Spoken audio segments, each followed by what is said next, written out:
Hello students, welcome back to my channel. आज हम शुरू कर रहे हैं क्लास 10th का फिज़िक्स का एक और chapter that is light. Right, easy chapter है, ज़्यादा ट्रिकी नहीं है, बट हाँ आपको थोड़ा सा रिवाइज ज़रूर करना पड़ेगा। तो क्या होती है लाइट, पहले ये बात करते हैं। What is light? Light is a form of energy which makes things visible. Light की वजह से ही चीज़ें हमें विजिबल होती हैं, राइट? तो it's a form of energy which makes things visible. And light always travel in a straight line. Light कभी भी zigzag, लेफ्ट राइट, टेढ़ा मेढ़ा ऐसे मूव नहीं करती. Light always travels in a straight line which we call as rectilinear propagation of light. So what do you mean by rectilinear propagation? That means straight line movement. So light has rectilinear propagation, that means it travels in a straight line. ठीक है, चलिए अब light को समझने के लिए हमें दो चीज़ें पता होनी चाहिए। पहला है रिफ्लेक्शन और दूसरा है रिफ्रैक्शन। तो इसके बारे में बाद में बात करेंगे, पहले हम बात कर रहे हैं रिफ्लेक्शन की। क्या होती है रिफ्लेक्शन? पढ़ा हुआ आपने छोटी क्लासेस में, bouncing back of light is called as reflection. But अगर थोड़ा सा और साइंटिफिकली बताएं इसको, रिफ्लेक्शन का मतलब होता है कि जब लाइट किसी भी सरफेस से टकराती है और उसकी डायरेक्शन चेंज हो जाती है।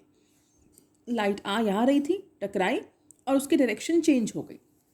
तो change in direction of light on hitting any surface is called as reflection. किसी भी सरफेस को टकराकर लाइट की जो डायरेक्शन चेंज होती है उसे हम बोलते हैं रिफ्लेक्शन। तो रिफ्लेक्शन को समझने के लिए हम पहले इसके लॉज देख लेते हैं। लॉज ऑफ रिफ्लेक्शन, ये भी आप 7th 8th में छोटी क्लासेस में पढ़ चुके हैं। तो सपोज ये कोई सरफेस है, any surface, this incoming light ray is called as incident ray. जिस पॉइंट पे सरफेस पे ये इंसिडेंट रे हिट करती है उसे बोला जाता है पॉइंट ऑफ इंसिडेंस। तो क्या है incident ray? Any incoming light ray is called as incident ray. तो किसी भी सरफेस पे जो लाइट आ रही है उसे हम बोलते हैं incident ray, incident beam of light, incident lights, incident raise, क्योंकि अभी एक ही है तो इंसिडेंट रे। जिस पॉइंट पे ये इंसिडेंट रे हिट करती है उसे बोलते हैं पॉइंट ऑफ इंसिडेंस। उस पॉइंट पे हम अज्यूम करते हैं एक परपेंडिकुलर जिसे बोला जाता है normal. The angle between incident ray and normal is called as angle of incidence. Right? The angle between incident ray and normal is called as angle of incidence.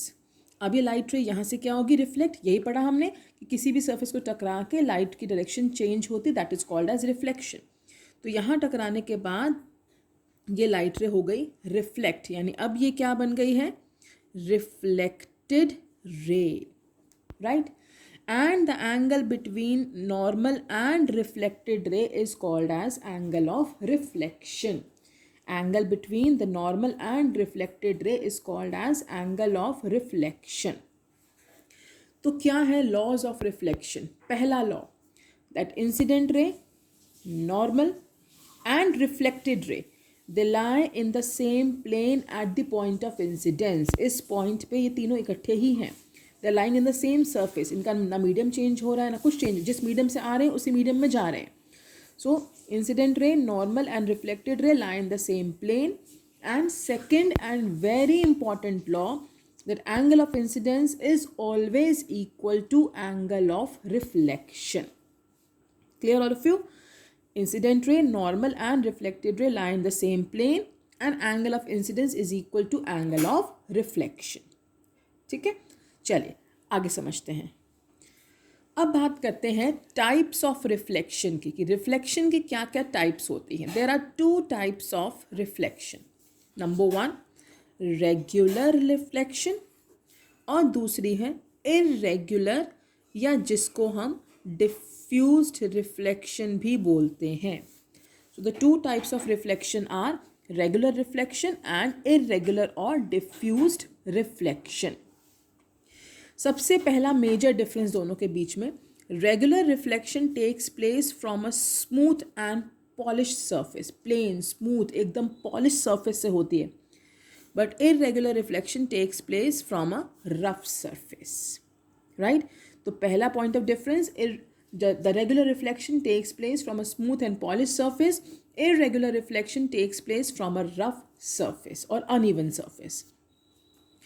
Regular reflection में अगर हम इसके ऊपर parallel incident raise डालते हैं बहुत सारी, क्योंकि सरफेस पूरा स्मूथ है, प्लेन है, तो हर रे का जो भी नॉर्मल बन रहा होगा उसके हिसाब से एंगल ऑफ इंसिडेंस भी सेम हो रहा होगा, बिकॉज सरफेस ही स्मूथ है बिल्कुल. तो हर रे का एंगल ऑफ इंसिडेंस इक्वल है, इसलिए हर रे का एंगल ऑफ रिफ्लेक्शन भी इक्वल होता है. इसका मतलब अगर हमने पैरेलल बीम ऑफ लाइट डाली है, पैरेलल रेज डाली हैं, तो वो रिफ्लेक्ट भी पैरेलली करती हैं. तो रेगुलर रिफ्लेक्शन में the parallel beam of light reflect parallelly.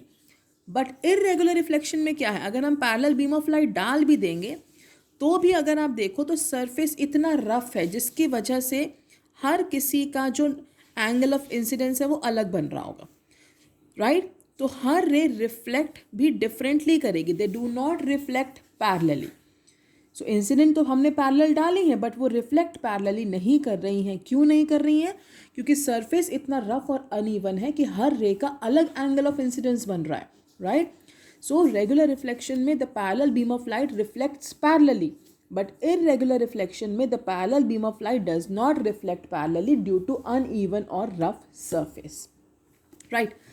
अब भाई क्वेश्चन ये आता है कि देख के तो लग रहा है कि लॉस फॉलो ही नहीं हो रहे. अगर हम इररेगुलर रिफ्लेक्शन को देखें तो हमें लग रहा है कि लॉस फॉलो ही नहीं हो रहे, बट ऐसा नहीं होता. लॉ हमेशा फॉलो होते हैं.